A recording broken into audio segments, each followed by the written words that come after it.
brought to you by ITIL.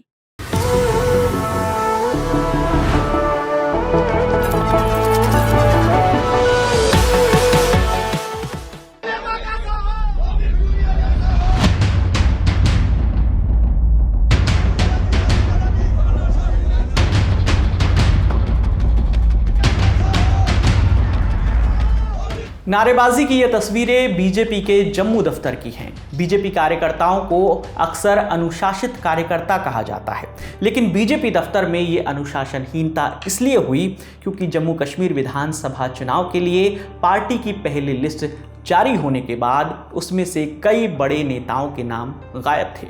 BJP ने 44 नामों की पहली लिस्ट सुबह 10 बजे जारी की, जिसमें तीनों फेज के कैंडिडेट के नाम थे।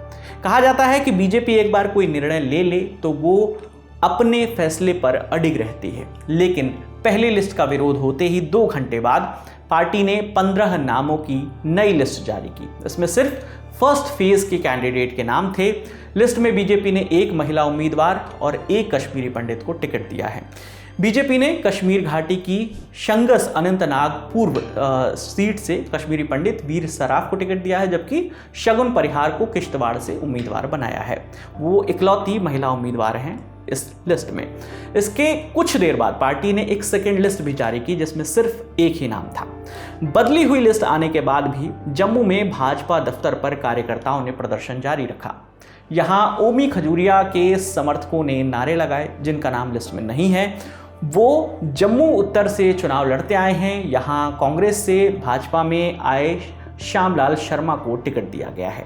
कार्यकर्ताओं ने कहा कि अगर टिकट नहीं दिया गया तो पार्टी से इस्तीफा दे देंगे। हमें जो ग्राउंड लेवल पे काम कर रहा है 30-40 साल से, हमें वो वर्कर चाहिए। हमें और कोई पैराशूट से उतरा हुआ वर्कर नहीं चाहिए जो ग्राउंड लेवल पे काम कर रहा है, जैसे हमारे ओमी खजूरिया जी। ठीक है, हमारा जैसे ग्राउंड लेवल पे ओमी खजूरिया जी ने काम किया है, उनसे बढ़िया काम किसी ने नहीं किया है। जी तो वापस ले लिए टिकट लिए। जब तक हमारे खजूरिया साहब का नाम नहीं आएगा तब तक हम बर्दाश्त नहीं करेंगे और ना हम रुकेंगे। ऐसे धन्यवादी हमारी चलती रहेगी। प्रदर्शन कर रहे कार्यकर्ताओं का आरोप है कि पार्टी अपने पुराने कार्यकर्ताओं को दरकिरार करके पैराशूट नेताओं को टिकट बांट रही है। कार्यकर्ताओं ने प्रदेश भाजपा अध्यक्ष रविंद्र रैना के केबिन के सामने नारेबाजी की। इसके बाद रैना ने खुद को अपने केबिन में बंद कर लिया। कुछ देर बाद वो कमरे से बाहर निकल कर आए और मीडिया से बातचीत में कहा कि कार्यकर्ताओं का सम्मान करता हूं, सबसे व्यक्तिगत तौर पर मैं बात करूंगा। मेरे पास आइए, मैं सभी कार्यकर्ताओं से बात करूंगा। सब कार्यकर्ता मेरे हैं, मेरे भाई हैं, हमारी बहनें हैं, नौजवान हैं। सबकी इज्जत है, सबकी बात होगी। प्लीज मेरा आप सबसे निवेदन है, मेरा आप सब साथियों से निवेदन है, हमें अनुशासन में रहते हुए कार्य करना है। अनुशासन भारतीय जनता पार्टी के कार्यकर्ताओं की सबसे बड़ी पहचान है। मैं सबसे बात करूंगा, एक एक कार्यकर्ता, हर एक कार्यकर्ता से मैं बात करूंगा। मैं हर एक कार्यकर्ता से बात करूंगा। खबर में आगे बढ़ने से पहले आपको बताते चले कि जम्मू कश्मीर की 90 सीटों के लिए 3 फेज में वोटिंग होगी। पहले फेज में 18 सितंबर को 24 सीटों पर, दूसरे फेज में 25 सितंबर को 24 सीटों पर और तीसरे चरण में 1 अक्टूबर को 26 सीटों पर वोटिंग होगी। नतीजे 4 अक्टूबर को आएंगे। अब आपको बीजेपी के इन 15 कैंडिडेट के बारे में भी बता देते हैं जो लिस्ट में नाम आए हैं। तो पंपोर सीट से इंजीनियर सैयद शौकत यूर अंद्राबी को टिकट मिला है।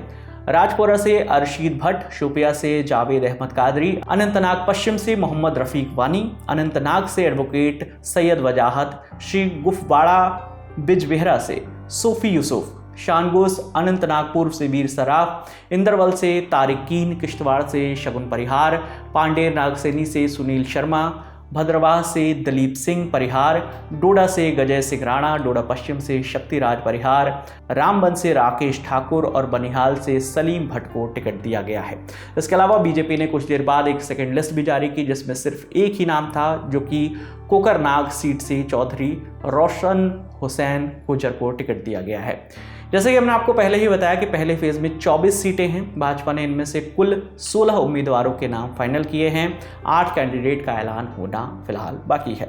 आज तक की रिपोर्ट के मुताबिक बीजेपी ने जो लिस्ट हटाई थी उसमें बीजेपी के 3 चर्चित चेहरों के नाम नहीं थे। इनमें 2 पूर्व डिप्टी सीएम निर्मल सिंह, कविंद्र गुप्ता और जम्मू कश्मीर पार्टी के जो अध्यक्ष हैं जम्मू कश्मीर में रविंद्र रैना, इन तीनों लोगों का नाम नहीं था। निर्मल सिंह ने 2014 में बिलावर विधानसभा से जीत हासिल की थी। उनकी जगह सतीश शर्मा को इस विधानसभा सीट से टिकट मिला था, जो कि लिस्ट वापस ले ली गई। जानकारी के मुताबिक बीजेपी के कई वरिष्ठ नेताओं ने सूची में अपना नाम ना होने को लेकर नाराजगी जाहिर की थी, जिसके बाद बीजेपी ने उस लिस्ट को वापस लिया।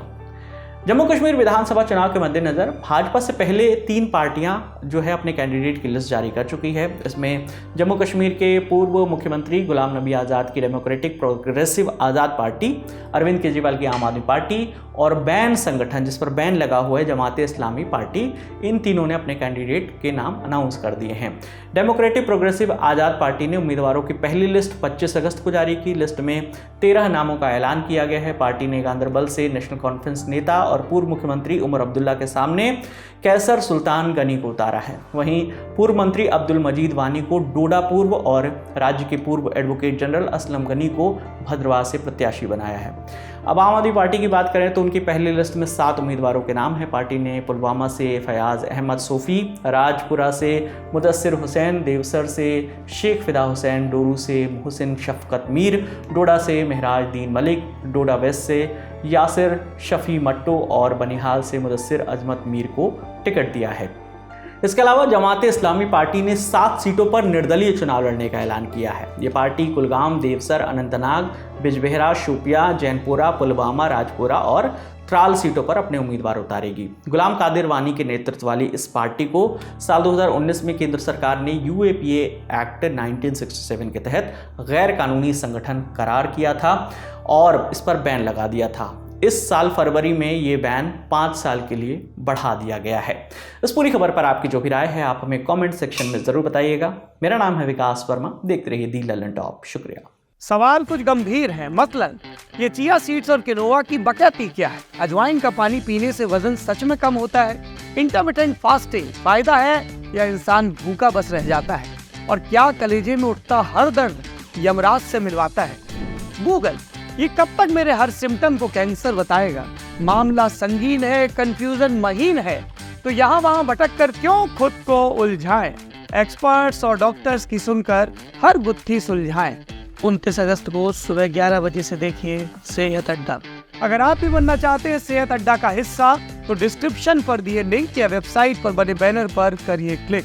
और हाँ, रहिए सेहतमंद। सेंसोडेंट के प्रेजेंस सेहत अड्डा, co-powered by USV, your reliable healthcare partner, and Dr. Basu Eye Hospital.